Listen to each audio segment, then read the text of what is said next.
entrevista, que es el colega Matías Marchán, psicólogo psicoanalista, magíster en filosofía, director de la Corporación Casa del Cerro, autor de los libros Vínculo y Memoria, Acompañamiento Terapéutico con Niños Internados, de la editorial Cuarto Propio, el libro de vida, Un lugar para la memoria, de Ediciones Universidad Alberto Hurtado, y además Matías es académico del Departamento de Psicología de la Universidad de Chile. Bueno, así que le doy la palabra a Matías. Muchas gracias. Gracias por la invitación. Marisa, si se escucha bien. Aprovecho de partir diciendo que estoy muy contento y muy agradecido de poder hacer parte de esta mesa y de este seminario en su conjunto.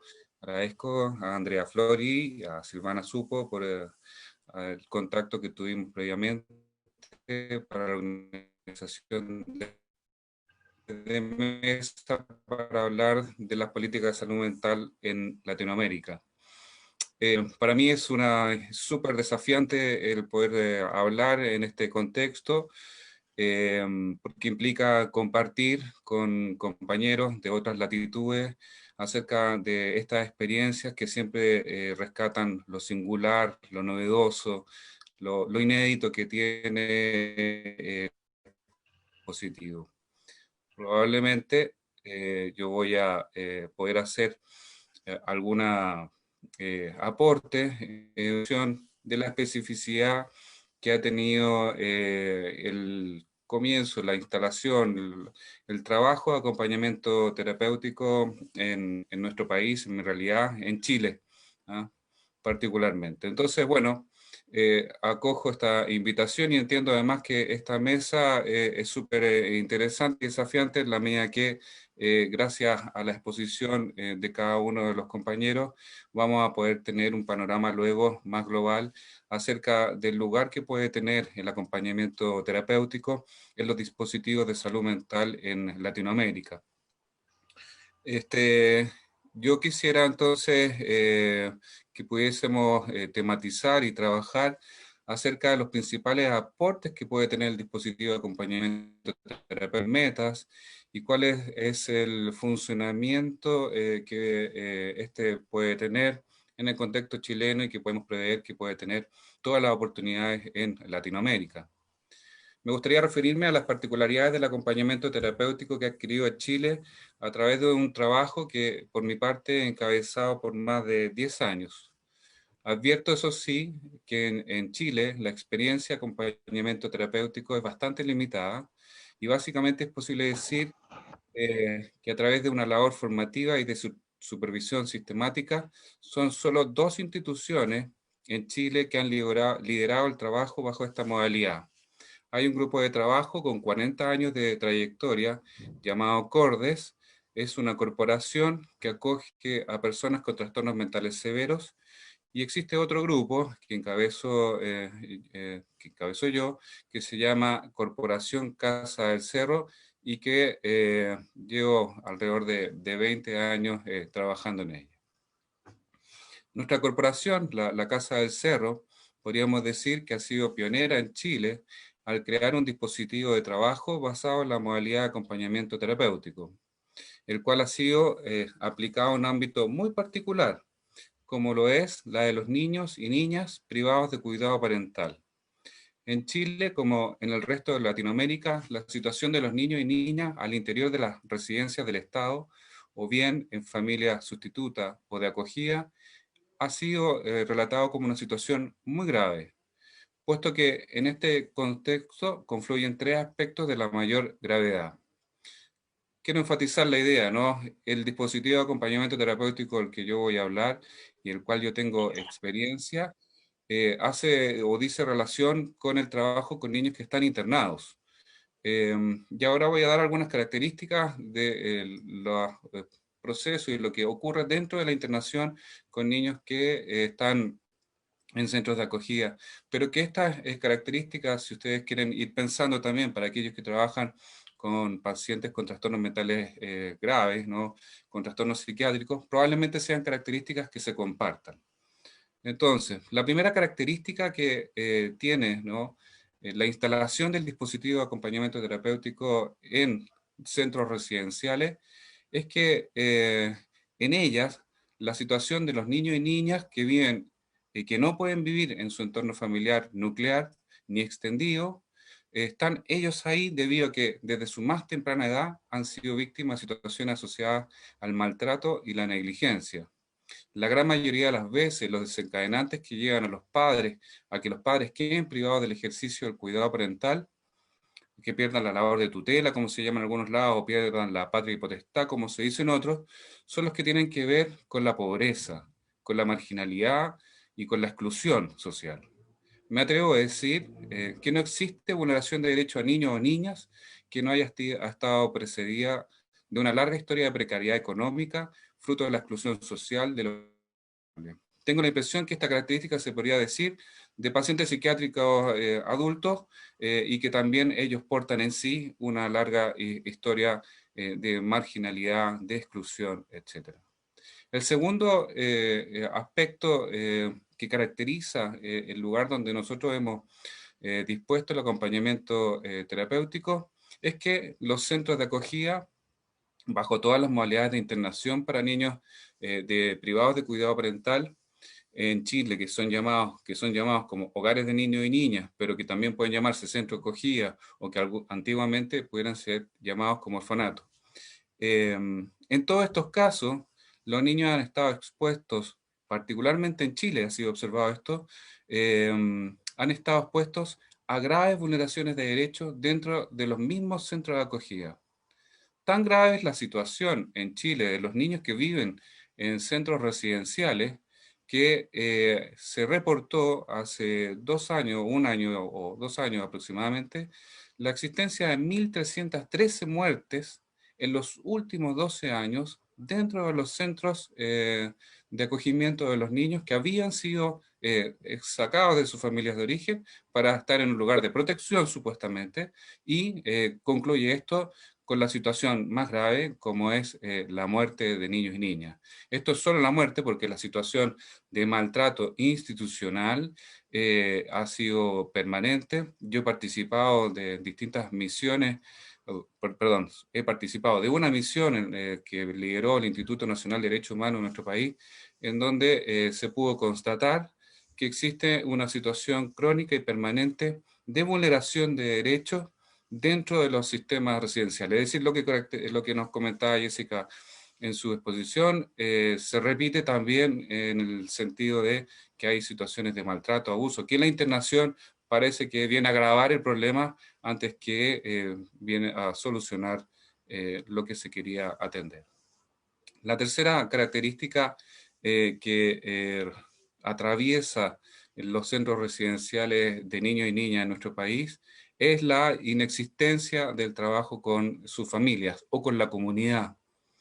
Uno de los problemas que existen en Chile, como posiblemente a lo largo de toda Latinoamérica, tiene relación con la larga permanencia que tienen los niños en estos sistemas de acogida, que han sido definidos desde los lineamientos internacionales como centros que deberán ser de corta permanencia. Esta falta de trabajo tiene raíces profundas y complejas que no voy a tener el tiempo de exponer aquí, pero seguramente hay muchos elementos de prejuicio que habría que tener presente. Pero precisamente la posibilidad de brindar acompañamiento a estos grupos familiares para poder recomponer sus vínculos es una labor que nosotros hemos considerado de primera importancia y necesaria para apoyar justamente a los procesos de reunificación, poder que el niño egrese con una familia lo antes posible. La falta de trabajo en la recomposición de los lazos familiares ha sido, desde mi punto de vista, una negligencia sistemática de nuestro Estado que ha dejado niños y niñas expuestas a una situación que se perpetúa y cronifica o vuelve crónica a través del tiempo, privando del apoyo que está consagrado además en los tratados internacionales, privando del apoyo a los niños para que puedan vivir en un entorno familiar. Entonces, en este contexto, yo puedo hablar del acompañamiento terapéutico de la Corporación Casa del Cerro y toma y crea un dispositivo que busca atender este diagnóstico inicial que es muy preocupante. Hemos instalado, además, quizás esto pueda ser una novedad y a compartir con el grupo de colegas que se encuentra aquí, porque este procedimiento de acompañamiento terapéutico lo hemos instalado con niños muy pequeños, con niños de incluso meses de vida. Y por lo tanto podríamos decir que hemos acompañado en su proceso mismo de constitución psíquica. Hemos sido testigos a lo largo de 10 años o un poco más, hemos sido testigos de lo inaugural, de lo que podríamos decir legítimamente inédito en la experiencia de la vida de los niños que viven en un contexto residencial. Hemos sido capaces de acoger la intensa angustia en que experimenta un niño. Por ejemplo, ¿no? El llanto sin consuelo dentro del contexto institucional, la mirada sin correspondencia por la falta de adultos, la sonrisa sin respuesta, por referirnos tan solo a lo más básico. Gracias a este acompañamiento, hemos podido intervenir sobre el equipo de cuidados, los cuidadores que se encargan de los niños, para que puedan entender la importancia de recibir el llanto de un niño y aplacarlo. Hemos favorecido la reciprocidad entre el niño y el adulto. Hemos instalado el espacio de juego como una actividad tan importante como la alimentación del niño o la niña.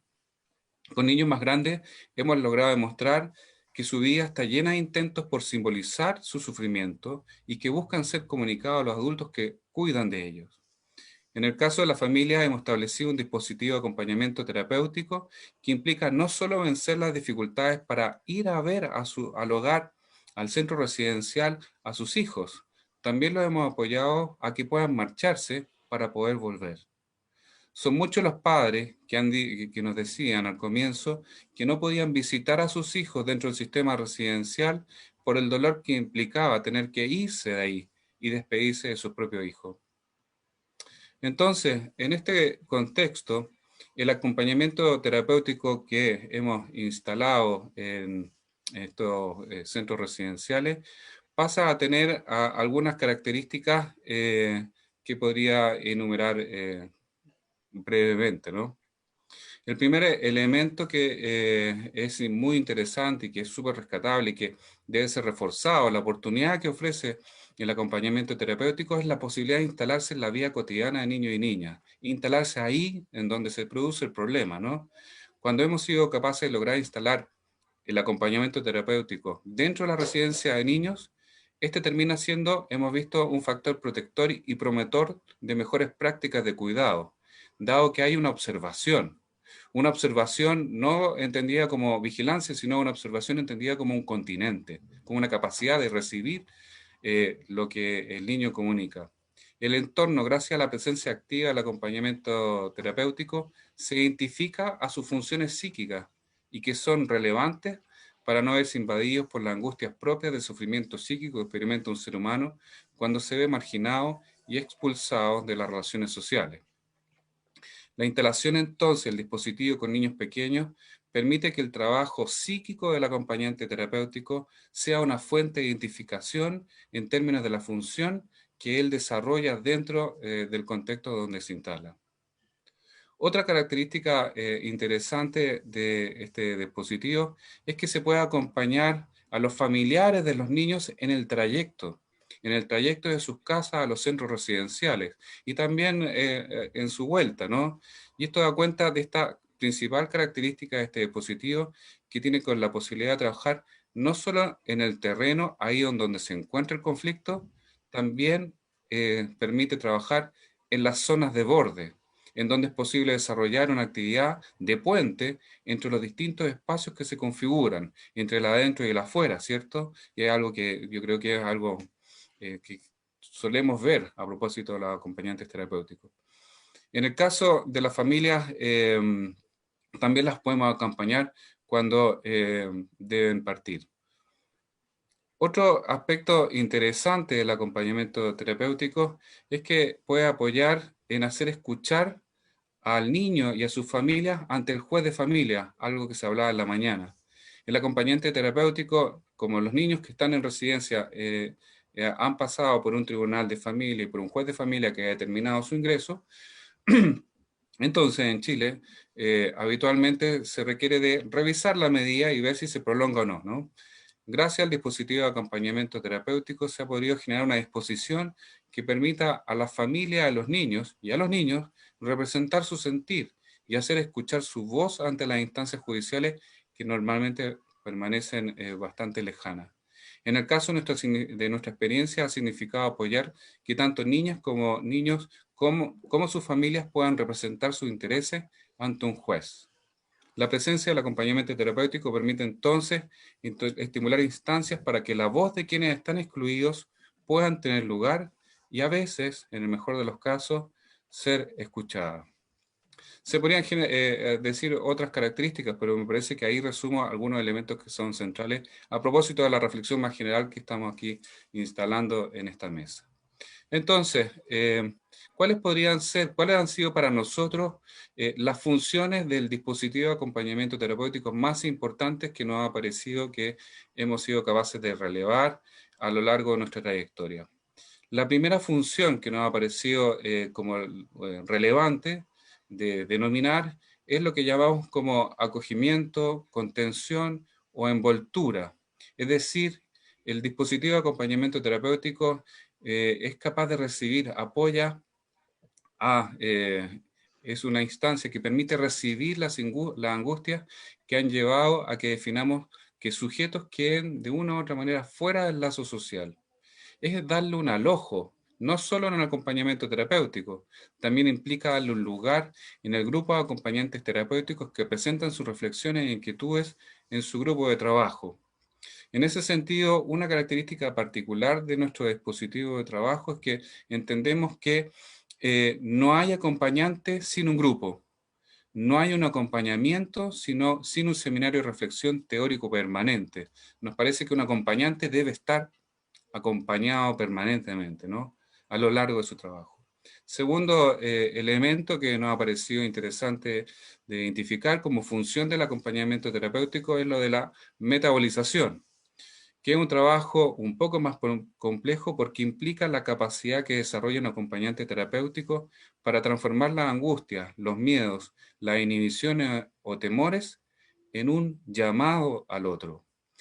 Esta demanda requiere ser elaborada, procesada, no solamente contenida o abrazada, sino transformada simbólicamente gracias a la labor psíquica del acompañante terapéutico que busca interpretar aquello que sucede en una narración, en un acontecimiento que pueda ser contado y comunicado a otro. El acompañamiento terapéutico tiene esta capacidad extraordinaria entonces de poner palabras al ejercicio mudo y a veces, por lo mismo, de la exclusión, ¿no? Tercera característica que nos ha parecido relevante, sobre todo a propósito del tema de la pandemia y que para nosotros ha sido difícil mantener el dispositivo de acompañamiento dentro de la residencia, porque, como decían los expositores, sobre todo en la mañana, se han limitado, ¿no?, el ingreso a las instituciones. En nuestro caso, el dispositivo se ha mantenido de una u otra manera con la modalidad a distancia. Y creemos que esa mantención del dispositivo nos dio lugar a entender otra función que tenía el acompañante terapéutico, que es brindar continuidad. El acompañante terapéutico se distingue de otras intervenciones porque su presencia implica continuidad. Tantas veces vemos que el sistema de salud público actúa fragmentariamente y no importa que se cambian profesionales muy rápidamente. En el acompañante terapéutico, en nuestro dispositivo, implica este compromiso de mantenerse en esa labor hasta que el niño pueda egresar definitivamente a la residencia. Continuidad entonces que implica una preservación de la identidad. El trabajo de memoria, gracias a su labor de testigo, que permite unir los distintos acontecimientos por lo que ha tenido que pasar el sujeto que ha sido víctima del proceso de exclusión, y sobre todo cuando se trata de niños y niños pequeñitos. Niños y niñas y familias pueden comprender que en su vida han sucedido una serie de acontecimientos que pueden ser nuevamente tejidos, ¿no?, hilados, gracias a diversas formas en que se pueden unir los acontecimientos que suelen ser considerados en su situación de exclusión y marginalidad como aspectos separados y fragmentarios. Y una última característica importante de la función del acompañante terapéutico es lo que hemos llamado como historizar. Es una función entonces que se relaciona con la capacidad extraordinaria del acompañamiento terapéutico de ubicar los acontecimientos no solo en una temporalidad biográfica, sino que también es posible unir su sufrimiento con los acontecimientos sociales y culturales en los cuales está inmerso. Yo creo que eso es uno de los elementos más bonitos que tiene el dispositivo de acompañamiento terapéutico. Es imposible hablar de acompañamiento terapéutico sin hacer referencia a las coordenadas culturales y sociales que giran alrededor nuestro. Entonces el acompañamiento, gracias a la labor de historización, encuentra un lugar para unir una historia personal o particular con una historia colectiva. Y esto le brinda la posibilidad de interpretar su malestar, así como sus deseos que lo proyectan hacia el futuro, en estrecha relación con el lazo que lo ligará con otros. Es un modo de volverse a ponerse en relación con el vínculo social. Estoy casi terminando y pensaba plantear algunos puntos y quizás otros después en la conversación que tengamos, acerca de entonces cuál podría ser el papel que cumpla, me pregunto, y pregunto ahora a todos, ¿no? ¿Cuál es el papel que puede cumplir en los dispositivos de salud mental en Latinoamérica el acompañamiento terapéutico? Yo plantearía en un primer orden de cosas que el acompañamiento terapéutico tiene como virtud la posibilidad de recomponer el tejido social. Recomponer el tejido social que ha sido deteriorado y muchas veces erosionado, horadado por el Estado y la cultura. En el contexto de una sociedad implacable, para quien no se integra a su lógica, el acompañamiento terapéutico permite pensar una forma de lazo social y su restitución como una labor que se da al interior de la institución y que al mismo tiempo es capaz de rearticular el poder establecer lazos por fuera de donde se hace la intervención. Recomponer el tejido social parte por establecer un vínculo particular con un otro y luego desplazarlo hacia lo social. Segundo elemento que nos parece relevante del acompañamiento terapéutico es la posibilidad de reparar o restituir, hacer una restitución de los derechos que el mismo Estado o la cultura a veces ha violentado y que por lo mismo debe asumir la responsabilidad de crear un grupo de agentes, ¿no?, de acompañantes, que permitan no solo la recomposición del lazo social, sino también en propiciar la reparación del daño producido. En este momento en Chile justamente está en juego eso, ¿no? Si hubiera más dispositivos de acompañamiento terapéutico, porque el tejido social se ha visto severamente fragmentado a propósito del estallido social que se inició hace un año, en donde cientos de chilenos salen a las calles dispuestos a destruir, dispuestos a protestar, a manifestar, y algunos han manifestado su enojo y su rabia precisamente a través de la destrucción de algunos elementos de la ciudad, como el sistema de transporte, ¿no? Lo que habla de la expresión de un malestar muy severo. Entonces, en ese contexto, ¿no?, en donde las expresiones del malestar son cada vez más intensos, más masivos, más extendidos, y probablemente en Chile no es el único país donde estas expresiones de malestar tan masivas se dan, el acompañamiento terapéutico como dispositivo tiene la oportunidad de analizar los lugares de fractura social y por lo mismo hacer las transformaciones necesarias que implique que el Estado se pueda hacer cargo del daño causado contra los habitantes de las ciudades. Yo creo que esos podrían ser algunos de los elementos esenciales. No quiero extenderme más, pero si luego en el espacio de la conversación hay más tiempo, yo podré decir algunos otros elementos que puedan ser virtuosos para los dispositivos de salud mental en Latinoamérica del acompañamiento terapéutico. Muchas gracias por su atención y su escucha.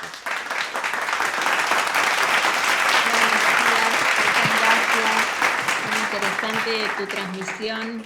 De hecho, ahí estamos recuperando algunos comentarios también que sobre el final del panel vamos a tratar de compartir para poder recuperar también esto de lo que hiciste una apertura, ¿no? A cosas a seguir pensando. Me pareció muy interesante que pudiste situar la historia local y a la vez una propuesta de dispositivo novedoso, diría yo, ¿no?, para pensar las infancias, sobre todo en esas edades, en esos momentos tempranos de la vida. Así que bueno, gracias por tu transmisión. Bueno, escuchamos ahora a Alicia Stolkiner. Bueno, cómo presentarla a Alicia, ¿no? Con una historia tan potente y que ha marcado también a los profesionales del campo y de la salud en general en nuestro país. Voy a situar solo algo de lo que es su vasto recorrido, ¿no?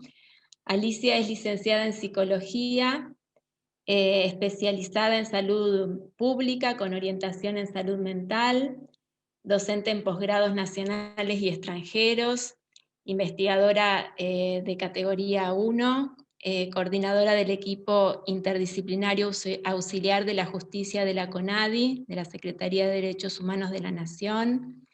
Es expresidente de la Asociación Internacional de Políticas de Salud y actual miembro de coordinación colegiada de la Asociación Latinoamericana de Medicina Social, ALAMES.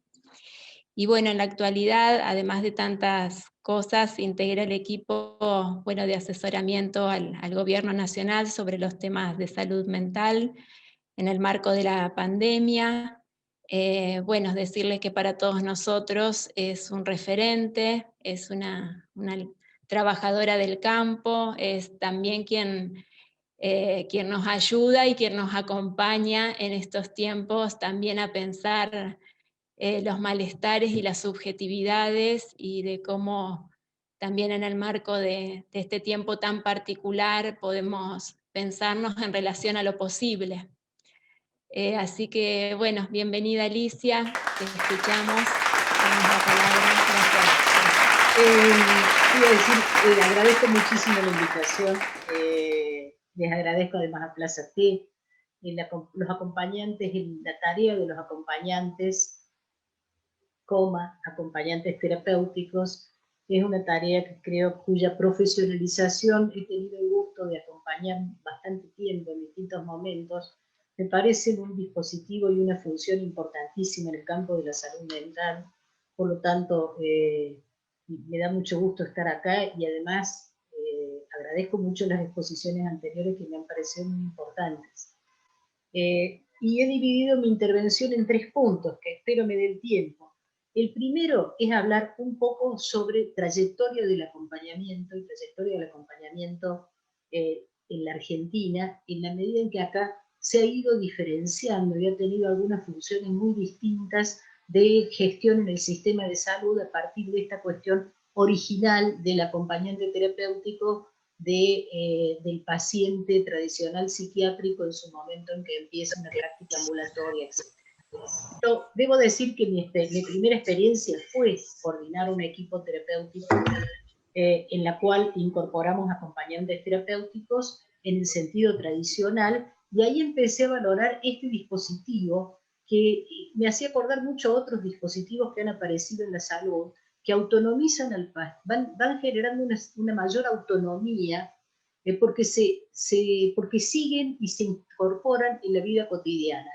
Quiero decir que esto uno lo veía en otras cuestiones en el campo de la salud, pero que eran más bien tecnológicas, cómo hacer que una persona con diabetes 1 se autonomice en tomarse antes tenía que ir a la farmacia permanentemente, recurrir al que ahora se autonomiza, se administra la insulina y puede tranquilamente viajar, cómo hacer que una persona que necesita una asistencia respiratoria tenga un dispositivo móvil. Hasta ahí eran dispositivos tecnológicos.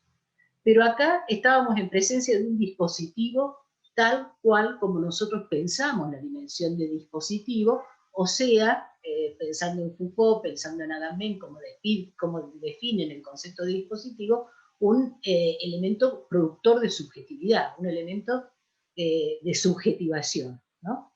Y este dispositivo que tenía la característica de que la persona en ese momento llamado paciente no tenía que venir a asistir al lugar de asistencia, mucho menos estar encerrado en él, sino que era un vínculo de soporte que lo acompañaba en la cotidianeidad, con la importancia que la vida cotidiana tiene para la construcción de las subjetividades, para las prácticas de subjetivación. Este dispositivo a mí me hacía acordar mucho a una práctica que teníamos cuando era muy joven, y escalábamos montañas.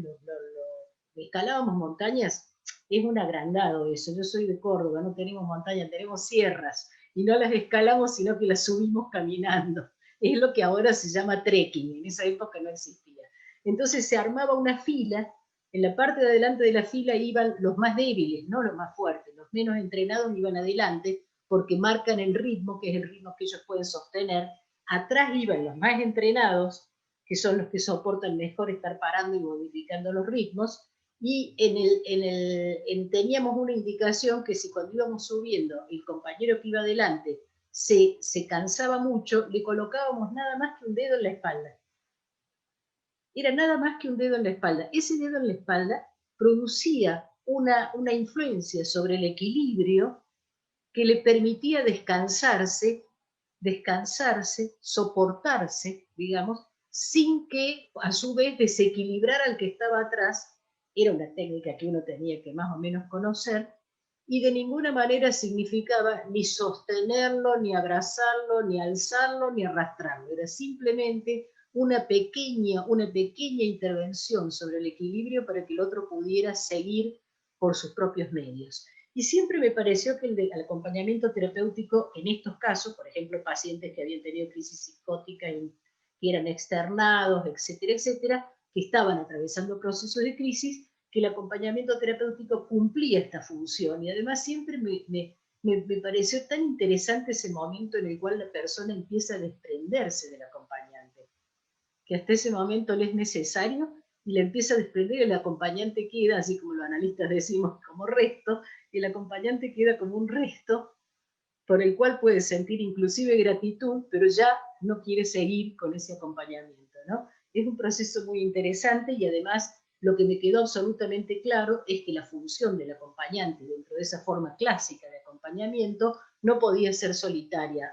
Estoy totalmente de acuerdo con lo que se expresó acá. Era parte del equipo interdisciplinario, tenía que pensar, y además era un dispositivo fundamental del equipo interdisciplinario. Yo he visto psiquiatras inteligentes, capaces, modificar la medicación, no porque el acompañante terapéutico le discutiera la medicación, sino porque al describir la vida cotidiana, lo que sucedía en la cotidianidad de la persona, modificaba una toma de decisiones que había hecho simplemente con una consulta de media hora, ¿no? Este fue el primer impacto, pero después nosotros, la historia, el dolor de la historia también, porque nosotros tenemos historizaciones dolorosas, nos llevó a una práctica sobre la cual se ha teorizado mucho. Por ejemplo, Fabiana Rousseau ha escrito mucho sobre eso, que es el acompañamiento de testigos, víctimas, en los juicios de lesa humanidad. O sea, todo un trabajo. He participado, además de lo que fue el programa de acompañamiento a testigos, que posteriormente fue el Centro Ulloa, también, en esa función que uno puede, hay un documental de la documentalista Ana Moadet que se llama Palabras, que es un documental sobre, lo pueden encontrar en YouTube. Ana Moadet es la actual decana de la Facultad de Artes de Córdoba.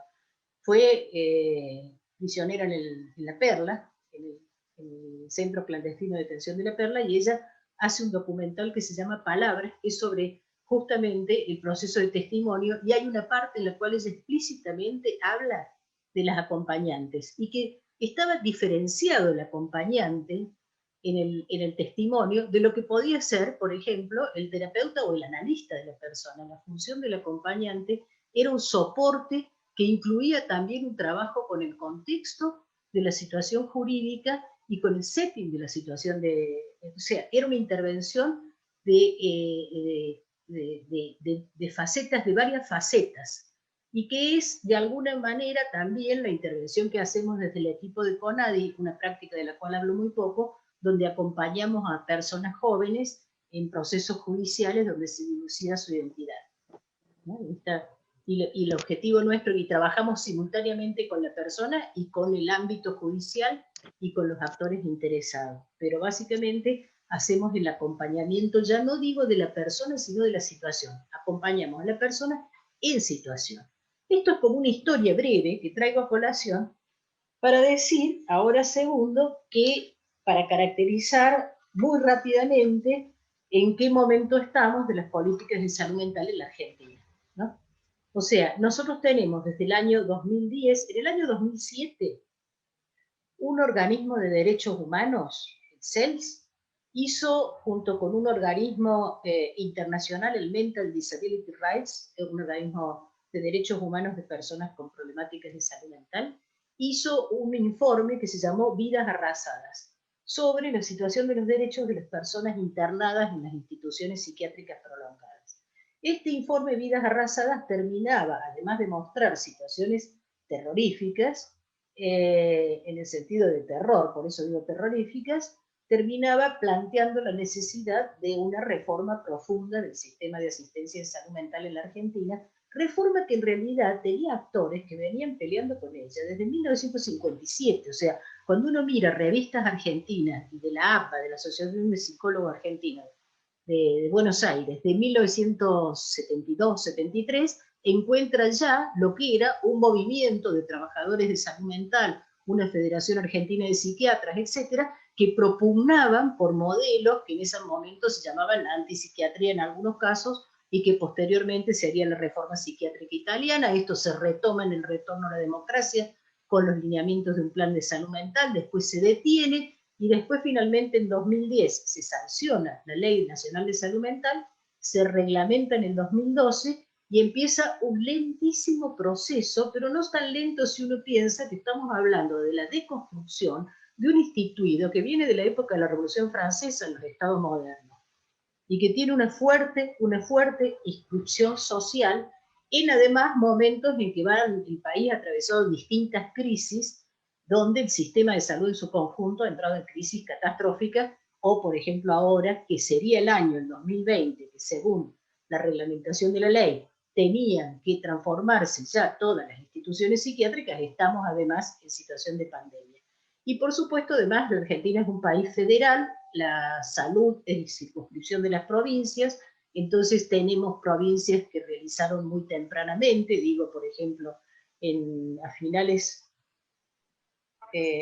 a principios de los 90 prácticamente, en la provincia de Río Negro por ley se cerraron todas las instituciones psiquiátricas, mientras en otros lugares llegábamos a tener 20.000 personas con un promedio de internación de alrededor de 10 años.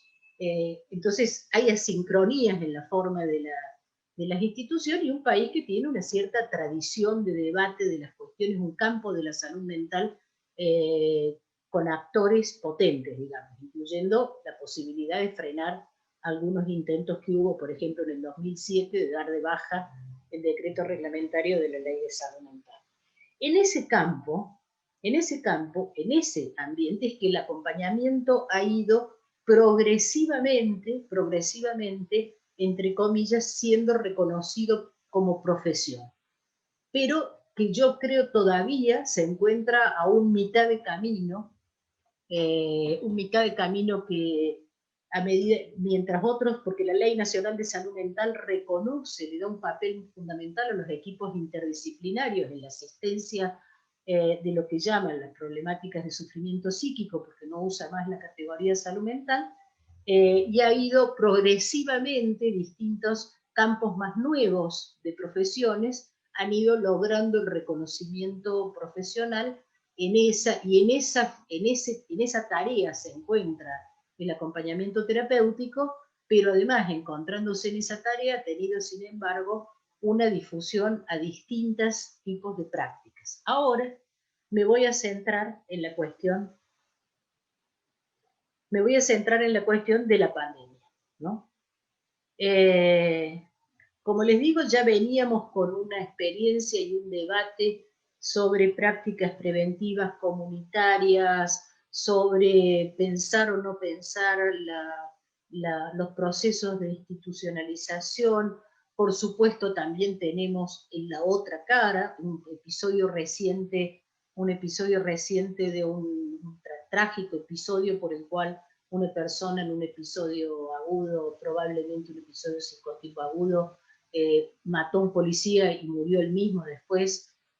Fue tomado por un montón de medios de comunicación para dar cuenta de la peligrosidad de los pacientes psiquiátricos, denostar de la Ley Nacional de Salud Mental diciendo que no permitía la internación, cosa que es falsa, y pidiendo que el Código Civil vuelva al siglo XIX y trabajemos con la categoría de peligrosidad. O sea, no es que estamos hablando de una sociedad que homogéneamente considera esto de otra manera. Bueno, ahora voy a lo de la pandemia. Cuando se inicia abruptamente la pandemia, como dirían la directora de salud mental de un municipio, nos enfrentamos en el campo de la salud mental por lo menos a 3 o 4 problemas. El primer problema era cómo garantizar la asistencia de las personas que ya estaban en asistencia, considerando que una de las particularidades de esta catástrofe, que se diferenciaba de cualquier otra a la cual me tocó trabajar, es que impedía el contacto de los cuerpos. El riesgo estaba puesto en el contacto de los cuerpos. Eso no es así ni en una guerra, ni en un terremoto, ni en una catástrofe, ni en una inundación, etc. Ni inclusive en otras epidemias, por ejemplo, una epidemia de cólera, que hemos tenido. Pero la segunda característica, la primera es esta dificultad del contacto con los cuerpos, cómo se colocaba la virtualidad, cómo rearmábamos el lazo de cuidado. Esto estoy hablando no solamente de los profesionales singulares que atendíamos personas, sino también, por ejemplo, de los hospitales de día, que algunos han vuelto a rearmarse, de las juegotecas que tenía el municipio de San Martín para los niños que estaban en situaciones precarias. Lo segundo fue cómo prestar, cómo cuidar y prestar asistencia a las personas que estaban internadas en las grandes instituciones monovalentes y que configuraba esto un riesgo significativo, porque así como los geriátricos y las cárceles, las instituciones monovalentes de todo tipo mostraron ser focos de infección peligrosos.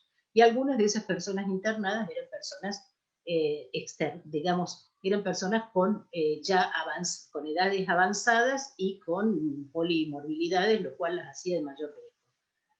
El tercer problema fue cómo asistir a los sufrimientos que la situación de pandemia y la situación de aislamiento de contacto producían. Cómo generar los dispositivos que dieran respuesta a esto. Yo creo que alrededor, y el cuarto, y ahí está el cuarto que me estaba olvidando, fue cómo asistir, contener y acompañar al personal de salud que iba a pasar a ser uno de los principales esforzados y sometidos a situaciones extremas en esta situación, ¿no? Por supuesto, este es un país que es un mosaico, y cuando yo voy a hablar, no estoy hablando de experiencias que sucedieron en todos lados, sino de experiencias puntuales que se han desarrollado, algunas de las cuales yo me he enterado y otras quizás están sucediendo y no. Con respecto al primer punto, que es cómo mantener las prestaciones que ya estaban, eso más o menos se pudo lograr. Hubo, sí, problemas ahí. Justamente uno de los problemas que hubo fue con las acciones de acompañamiento. Allí donde, por ejemplo, se trataba de niños con problemáticas severas que no se pueden atender, acompañar virtualmente, ¿no? O ahí donde se trataban de personas que necesitaban ese contacto no virtual, sino ese contacto presencial de los cuerpos en el acompañamiento. Casi les diría, fue mucho más fácil sostener los tratamientos psicoanalíticos que el acompañamiento, ¿no? Porque al final, yo suelo decir, más allá de que para muchos psicoanalistas era imposible el trabajo virtual, debo decir que el primer psicoanálisis, el autoanálisis de Freud con Fries, fue por carta, y las cartas duraban meses en llegar, o sea que no, o un mes en llegar. Creo que mientras esté imposible la palabra y la situación transferencial, no era imposible. En cambio, el acompañamiento requería muchas veces un cuerpo a cuerpo que lo dificultó, y hubo distintas formas de paliarlo, y en algunos casos no fue paliable. En el caso de las instituciones, las grandes instituciones monovalentes, es curioso el efecto que se produjo. Por supuesto hubo mucho sufrimiento por parte de las personas internadas porque cesaron todos los talleres, cesaron todas las visitas familiares, etcétera, como pasó en los geriátricos. Pero, por lo menos, por ejemplo, en la provincia de Buenos Aires, por decir uno de los espacios que yo estaba haciendo el seguimiento, esto produjo un impulso a la externación de algunos pacientes, trabajada con las familias, y además generó formas novedosas de responder a situaciones de crisis que llegaban a la guardia, y en lugar de internar la persona, con el riesgo que esto significaba para los que estaban adentro o para la persona que se internaba, se empezaron a generar dispositivos de soporte ambulatorio de las crisis, algunos de ellos con resultados bastante interesantes, lo cual demostró que algunas internaciones que se hubieran hecho en otro momento de manera prácticamente automática podían ser reemplazadas. Y esto también dio un resultado que exactamente la semana pasada los directores de las grandes colonias psiquiátricas, cumpliendo con lo establecido por la Ley de Salud Mental, presentaron ya en la provincia el plan de descentralización y transformación de las grandes colonias psiquiátricas y de los grandes establecimientos psiquiátricos de la provincia de Buenos Aires, que se van a transformar en otro tipo de instituciones. Entonces podríamos decir paradójicamente, una parte de las instituciones siguió en los lineamientos de la Ley Nacional de Salud Mental, avanzando con respecto a eso, lo cual no obsta para que, sin embargo, haya habido también una parte importante de personas que no recibieron o que no estuvieron en condiciones de recibir la asistencia necesaria. Y como digo, ahí el acompañamiento tuvo uno de sus puntos débiles, digamos, ¿no? Débiles en el sentido de que ahí mostró claramente el punto en donde el acompañamiento puede ser virtual, pero no siempre puede ser virtual, como cualquier otra terapéutica después de todo. Que no es necesariamente una terapéutica, pero como... Bueno, ¿qué es lo que pasó con respecto a la asistencia en las personas aisladas con COVID? ¿No?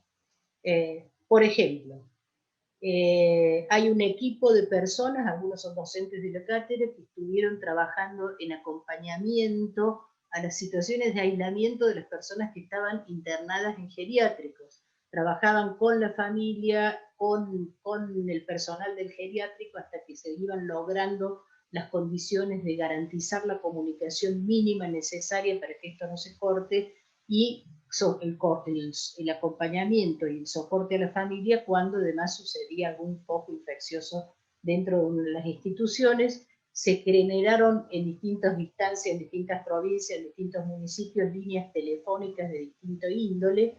Las líneas telefónicas demostraron ser bastante eficaces como respuesta para acompañar a las personas que estaban aisladas, y cuando digo aisladas, las que estaban aisladas, por ejemplo, las que estaban en hoteles aisladas, en cuarentena, porque estaban por observación, porque tenían un contacto y sintomatología, las que estaban con algún tipo de sintomatología, las que llegaban del exterior y eran aisladas, etc.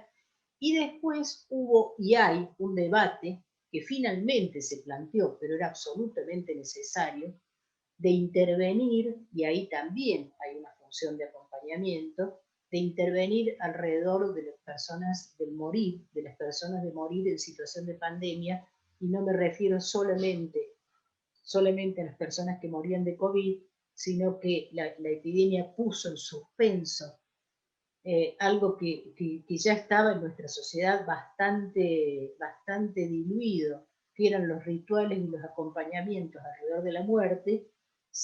De alguna manera esto fue absorbido por la lógica biomédica del cuidado, y entonces hubo que empezar todo un proceso de restitución, de revinculación, de apoyo para los procesos de duelo y para los procesos de acompañamiento en el proceso de morir. Acompañar la muerte fue otra de las cosas que nos tocó en materia de acompañamiento.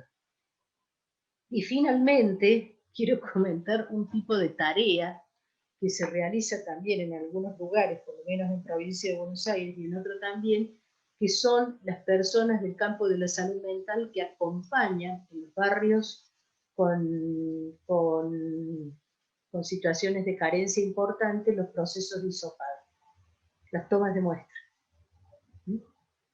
Anteayer me decía una psicóloga que uno de los problemas de seguridad que tienen, de bioseguridad que tienen, es que ellos, ellos acompañan a los equipos que toman las muestras, pero las personas que toman las muestras, a quienes le van a tomar las muestras, son personas que ya presentan sintomatología o tienen riesgo, y entonces muchas veces hay cuadros de angustia, hay cuadros de preocupación, hay situaciones que rebasan, por ejemplo, si es una madre sola con niños y se la va a aislar, hay que resolver la situación de los niños, hay que pensar cómo se resuelve la situación de los niños, por ejemplo. Y además contener toda esa situación. Ella me decía que uno de los problemas es que cuando uno habla con una persona angustiada no puede mantener una distancia de 2 metros. Pero ellos tienen un equipamiento de seguridad bastante interesante para estar, y por el momento esos equipos no han tenido contagio, a diferencia de los contagios del personal de salud. Bueno, y queda finalmente el trabajo de acompañamiento al personal de salud, ¿no? Al personal de salud en estas situaciones. Alguna psicóloga con una muy buena formación psicoanalítica me decía que el otro día que ella nunca pensó que trabajara a la par de un infectólogo. Y esto es porque acompañaban los procesos por los cuales el personal se adecuaba a los cuidados de bioseguridad. Trabajaban alrededor de los temores, alrededor de las angustias y, curiosamente, alrededor de las negaciones también. O sea, aquellos que omnipotentemente piensan que no tienen ningún riesgo o que no van a correr ningún riesgo y subestiman las medidas de cuidado. Esto es más o menos, y la palabra acompañar, y ahí me voy a detener y voy a cerrar en esto. Si hay algo que la pandemia puso en escena, es la cuestión del cuidado.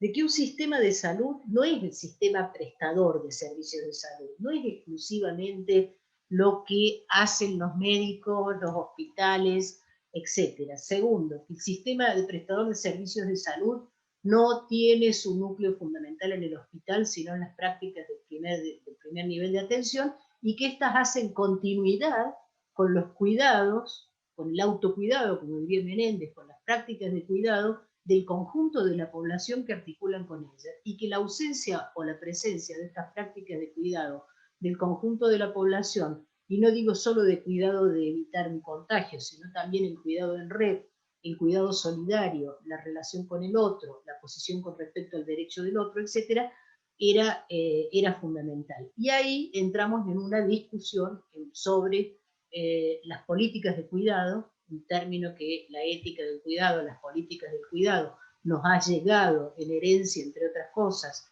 del debate del movimiento de mujeres, pero que ahora está instalado ya como un debate general sobre las políticas públicas, sobre la desfamiliarización del cuidado, y uno diría, de la mano del cuidado viene el acompañamiento. Y vamos a seguir diciendo acompañamiento terapéutico, pero me parece que el eje central ya no está en la palabra terapéutico, que es la parte más medicalizada, sino que está en la palabra acompañamiento. ¿Y por qué digo que el acompañamiento debe ser profesionalizado entonces? Digo que debe ser profesionalizado porque la persona que trabaja en acompañamiento requiere un trabajo consigo misma, que además, como bien lo señaló recién compañero chileno, Matías, implica una reflexión teórica constante, porque la teoría hace soporte para que uno no quede atrapado en cuestiones imaginarias, y un equipo y una retaguardia, porque esa posición particular del acompañamiento diferencia el acompañamiento hecho profesionalmente de la compañía amorosa que nos brindan y necesitamos todos, y que también es imprescindible en cualquier circunstancia.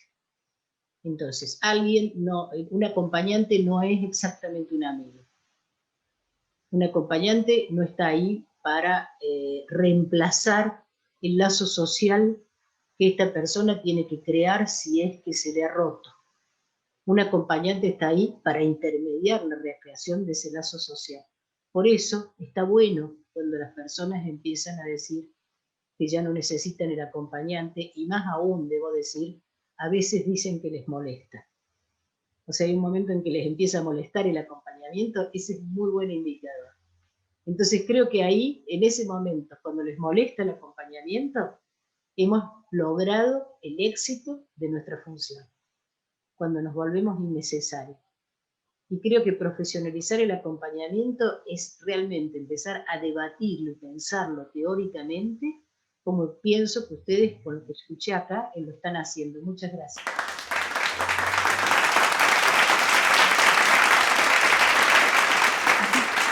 Gracias, Alicia. Buenísimo, buenísimo escucharte y bueno, todo el recorrido que hiciste, no solo histórico, sino para también situar esas diferencias, ¿no?, que ubicás en los diferentes acompañamientos que podríamos llevar a cabo, ¿no?, que me parece sumamente rico eso. Bueno, hay un montón de preguntas, vamos a ver si seleccionamos algunas, hay muchas en Facebook y acá también tenemos algunas.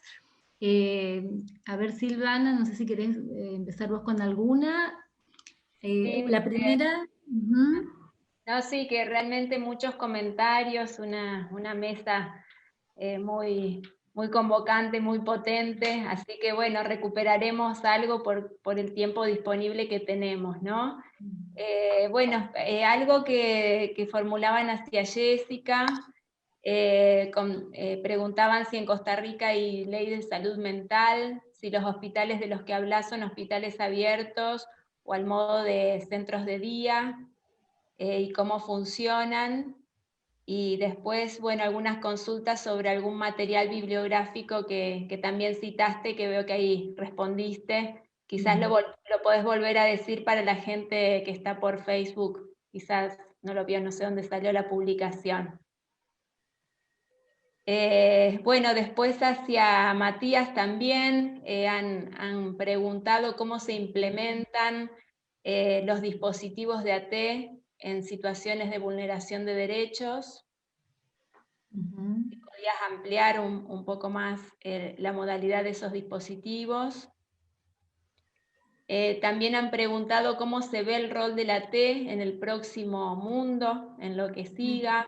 Después de la pandemia. Si supiéramos cómo va a ser el próximo mundo, estaría mejor. Es una pregunta que había quedado de la mañana también y bueno, no queríamos pasar por alto volver a repreguntarlo, ¿no? Y bueno, y respecto de la exposición de Alicia, también han surgido cuáles fueron los dispositivos que se generaron con los pacientes que llegaban en crisis, cómo pensar las instituciones monovalentes de atención a adictos o a puertas cerradas. Así que bueno, preguntas amplias respecto del sistema de salud en el marco de la pandemia. No sé, Andrés. Si puedo empezar las respuestas, porque yo tengo que terminar ya en unos minutos. O sea, lamento no voy a escuchar el resto, pero ya 16:30 tengo, 16:35 tengo que cerrar. En realidad, las monovalentes, esas grandes instituciones monovalentes que se llaman comunidades terapéuticas, y que han sido algunas de ellas uno de los núcleos de resistencia más importantes a la Ley Nacional de Salud Mental, y algunas de ellas han tenido procesos por muerte dentro de ellas, como el texto de Galfé, La Comunidad. No obstante lo cual, debo decir algo.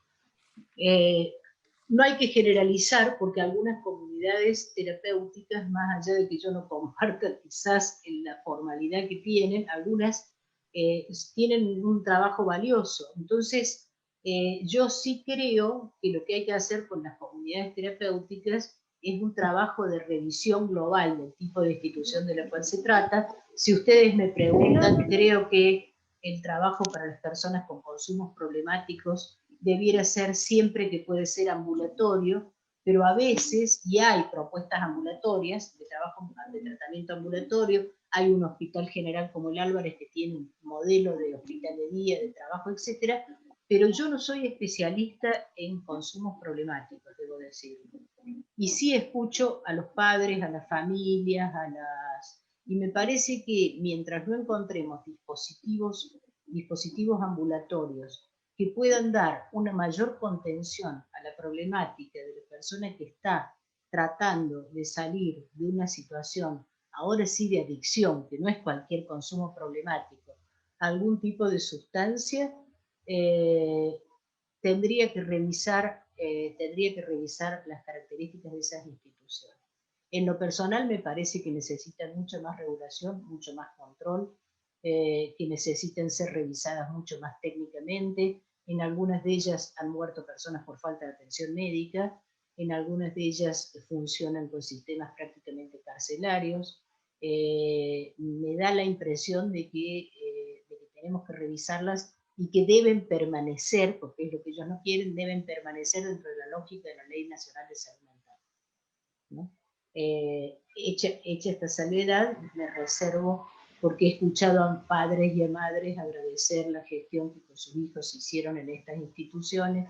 He visto jóvenes que atravesaron estas instituciones y estaban posteriormente a eso mejor, entonces tengo una revisión. Lo que me parece extraño es que a veces la persona está un año ahí, ¿no? Tiene la idea de una comunidad terapéutica, pero la diferencia un poco de las instituciones psiquiátricas, que sí y efectivamente creo que en este momento, por lo menos el proyecto de estas grandes instituciones, pero cuando lo hace la provincia de Buenos Aires es distinto que Río Negro, que lo hizo hace rato, pero no impactó en el conjunto del país, creo que va a dar un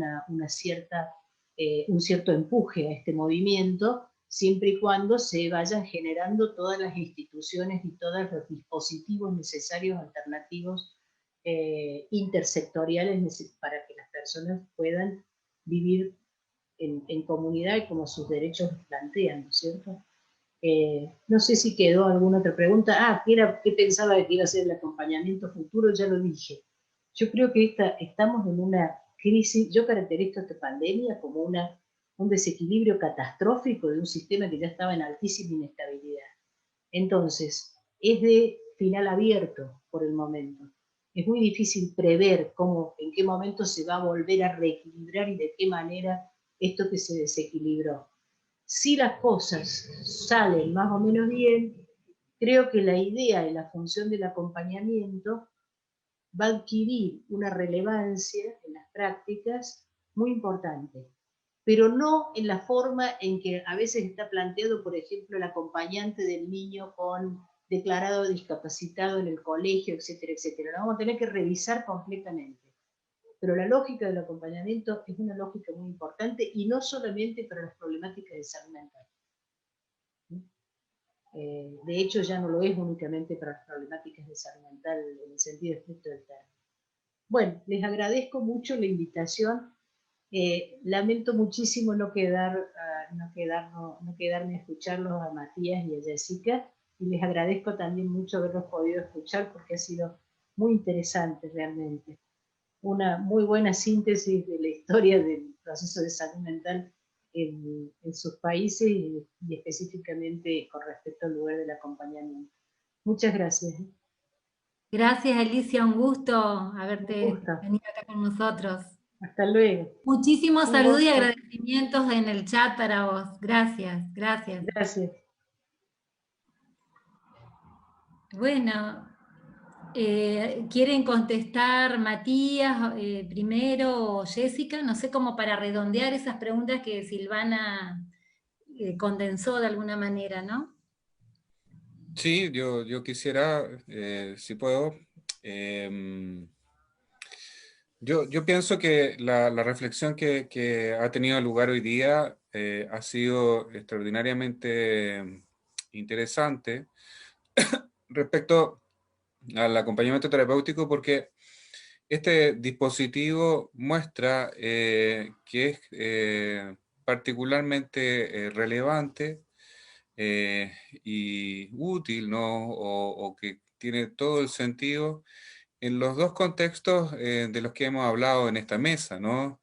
En el contexto que mencionaba Jessica, el proceso de desinternación, hay todo un proceso entonces que hay que pensar respecto a qué se hace cuando los sujetos ya no están más al alero de la institución. En el caso de nosotros, cómo hacer para que los niños pasen la menor cantidad de tiempo dentro de la institución para retomar sus lazos con su comunidad de origen. Entonces, en un primer punto, entonces quiero decir que el trabajo de acompañamiento terapéutico es muy pertinente a propósito del asunto de la desinternación y el tránsito de los lugares de encierro hacia el espacio público. Y ahí, ¿no? Ahí es que me parece súper y muy relevante cómo los acompañantes terapéuticos, gracias a su flexibilidad, gracias a la posibilidad de estar en un lugar de borde, ¿no? Entre el adentro y el afuera, es que se pueden instalar dispositivos de reflexión maravillosa. Entre paréntesis, quiero recordar que uno de los acompañamientos más lindos que me ha tocado a mí, a su vez, acompañar a través del acto de supervisión era como una familia invitaba a su hijo que vivía en un centro residencial a tomar un almuerzo o hacer un picnic en la plaza. ¿Mm? La plaza era el lugar de encuentro, era el único lugar de encuentro que ellos tenían y que era lo más personal, lo más propio, lo más particular para ese grupo familiar. Y quiero anudar eso con el otro desafío que plantea Alicia respecto en su intervención, y es que el acompañamiento terapéutico parece particularmente pertinente al propósito de la pandemia y de la estrategia de confinamiento, dado que lo que pone en juego el confinamiento es el asunto del aislamiento, ¿no? De quedar fuera de romper o de ver fragilizado el lazo social. Y de ese punto de vista, entonces, es que el dispositivo de acompañamiento terapéutico tiene pensado o va o puede ayudar justamente a fortalecer o a restablecer esos lazos que se ven fragilizados por distintas circunstancias, donde la más importante en el contexto actual de la pandemia es el de quedar aislado, el de quedar fuera. Y los grupos que la están pasando más mal son los que habitualmente con los que trabaja el acompañante terapéutico, ¿no? Los adultos mayores, las personas con problemas de autonomía y quiero relevar también los niños. Se ve poco, se visibiliza poco, que a ellos, hasta en mi país, no sé cómo habrá sido en los otros países, pero en mi país se cercaron las plazas, se pusieron con cintas amarillas los juegos de los niños, como si habitar ese lugar fuese un peligro. Entiendo la contingencia y la situación sanitaria que está ahí, pero no parecía necesario tomar una medida como lugar del crimen, ¿no? Para poder proteger el lugar en donde los niños pudiesen estar. Respecto, para no extenderme mucho, quisiera solo sí referirme a la pregunta de cómo se implementa el dispositivo de acompañamiento terapéutico en situación de vulneración de derechos. Bueno, precisamente de eso es lo que intenté hablar la mayor parte de mi exposición. Ahí podría decir que invito a leer algunos de los artículos que nosotros hemos publicado y que tienen que ver quizás con un último elemento que quisiera rescatar a propósito de la situación de vulneración de derechos que a veces los niños sufren y que requieren, por lo tanto, medidas drásticas como, por ejemplo, la separación entre padre e hijo. El acompañamiento terapéutico se ha mostrado como un dispositivo que tiene otra virtud o muy, muy relevante para nosotros, que es la capacidad de brindar testimonio de aquellas historias, de aquellos acontecimientos de la vida personal que no entran en la gran historia, ¿no? Ha sido muy importante para nosotros el poder plantear el dispositivo de acompañamiento terapéutico como una defensa de la memoria de aquellos que por distintas situaciones han quedado excluidos. Nuestro trabajo en Chile particularmente implica que el acompañante hace una labor de escritura y de registro de aquello que hace, que se comparte y se intenta entonces de esa manera proteger acontecimientos que han sido relevantes en la experiencia de un niño o su familia y que muchas veces la institución deniega porque lo encuentra insoportable, porque es inaceptable, etcétera, ¿no? Yo creo que eso es alguno de los elementos que podría aportar adicionalmente a la reflexión de hoy día, y sigo aprovecho de decir que estoy muy agradecido de participar de este encuentro. Gracias, gracias Matías, a vos. Jessica, ¿querés dar un poco un cierre de lo que quedó abierto aquí? Y luego ya damos cierre a este panel y vamos a cortar un ratito porque hay que ajustar la transmisión en Facebook, entonces cortamos un ratito para retomar el otro panel. Muchas gracias. Sí. Me parece que preguntaban sobre las políticas de salud mental en el país, ¿verdad? Y cómo se puede insertar el AT. Como les comentaba, estamos empezando a insertar el AT. Yo creo que ahorita que tenemos pues varias personas inscritas en la formación, muchos son empleados públicos, trabajadores sociales, psicólogos, terapeutas ocupacionales, enfermeros. Sí. Ellos se han dado cuenta, digamos, de que han hecho acompañamientos y no estaba enmarcado, no estaba encuadrado, no estaba, ¿verdad? O sea, no estaba formalizado como tal el acompañamiento terapéutico. Entonces, justo se meten a la formación como para poder enmarcar lo que hacen. Las políticas en salud mental en Costa Rica me parece que han avanzado mucho en estos últimos 20 años con la descentralización hospitalaria sobre todo, y además hay una propuesta les puse ahí en el chat la política de salud mental en Costa Rica por si le quieren, ¿verdad?, echar un vistazo. Es interesante, es una política, bueno, de equidad, de género, etcétera. Las instituciones también, las casas de cuidado, que aquí están bajo, digamos que hay un ente regidor que es el Patronato Nacional de la Infancia, por ejemplo, ¿verdad? Que se encarga de todas estas, tienen casitas, bueno, tienen instituciones en donde alojan a los chicos y las chicas que quedan en desamparo, ¿verdad? En condiciones de desamparo, que son sustraídos de sus familias. También están, digamos, con una propuesta de desinstitucionalizarlos y simular más bien espacios de familia, ¿verdad?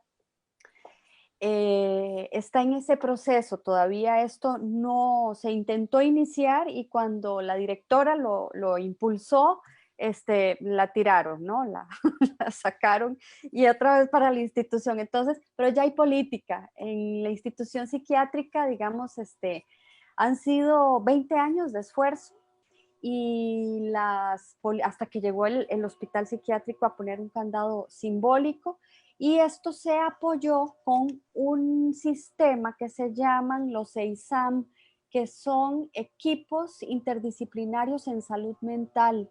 Y los EISAM están distribuidos en todas las clínicas a nivel nacional, ¿verdad? Son equipos interdisciplinarios, y a mí me parece que ahí podemos insertar el acompañamiento terapéutico porque es la forma de estar cerca de las comunidades, ¿verdad? Y es una extraordinaria manera de prevención también, ¿no? Y de poder llegarle a todos. Yo espero que estos esfuerzos que estamos haciendo, y agradezco mucho también la invitación, me nutre mucho escuchar también estas experiencias, me da fuerza para continuar también. Creo que entre todos nos apoyamos en esta labor. Y creo que es un momento privilegiado como para poderlo introducir. Bueno, yo creo que la pandemia nos ha invitado a que nos reinventemos todos, ¿no? Así que se puede continuar.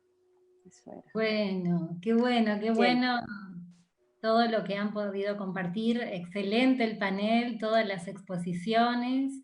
Todo ha sido muy rico, jugoso, y bueno, ahí quedan preguntas o cosas para intercambiar, pero bueno, el tiempo también es una herramienta que tenemos que tener en cuenta, ¿no? Así que les pido que no se vayan del Zoom. Bueno, saludos a los panelistas, muchísimas gracias, y seguimos en el tercer panel, en este mismo espacio. Gracias. Sí, solo hacer una pausita. Jessica, bueno, después en todo caso, cuando volvemos o al final del panel, vamos con las invitaciones al próximo Congreso Argentino y al próximo Congreso Internacional. Entonces, hacemos una pausita solamente de 5 minutos y enseguida volvemos con el último panel. Bueno, muchas gracias. Gracias.